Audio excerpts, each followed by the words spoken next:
안녕하세요. 돈 되는 상식입니다. 최근 횡단보도 우회전에 대해서 많은 논란 중에 있는데요. 보행자가 횡단보도를 건너고 있을 때뿐만 아니라 건너려고 할 때도 차량은 일시정지하도록 개정되었습니다.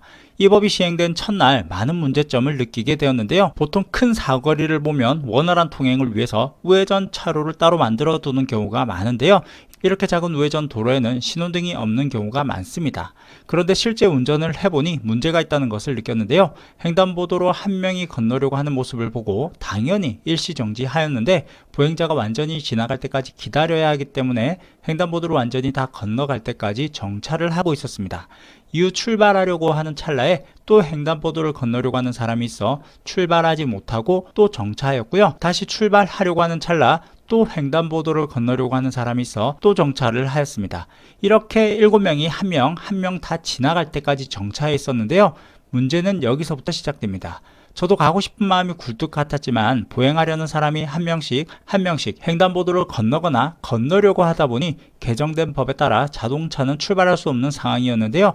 횡단보도를 2명이 지나가고 3명이 지나갈 때쯤 뒷차는 클락션을 울리기 시작했습니다. 이런 상황을 예감은 했지만 자칫 언성이 높아질 수 있겠다는 생각이 들었습니다. 자, 그럼 지금부터 정말 중요한 내용입니다. 시청하시면서 좋아요 한 번씩 꾹 눌러주세요. 우회전하려는 자동차뿐만 아니라 뒤에서 기다리는 차량도 과태료 부과 대상이 됩니다. 횡단보도 앞에서 일시 정지하고 있는 차량에 대해서 뒤에서 불필요하게 경적을 울리는 차량에 대해서도 범칙금 4만원이 부과됩니다.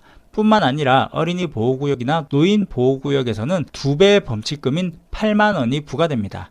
도로교통법 제49조 제1항 제8호에 보면 운전자는 정당한 사유 없이 다음 항목의 어느 하나에 해당하는 행위를 하여 다른 사람에게 피해를 주는 소음을 발생시키면 안 된다고 규정을 하고 있는데요. 자동차 등을 급히 출발시키거나 속도를 급격히 줄이는 행위, 자동차 등의 원동기 동력을 차의 바퀴에 전달시키지 아니하고 원동기의 회전수를 증가시키는 행위, 반복적이거나 연속적으로 경음기를 울리는 행위, 이런 행위들은 범칙금이 부과되는데요. 승합차는 5만원, 승용차는 4만원, 이륜차는 3만원의 범칙금이 부과됩니다.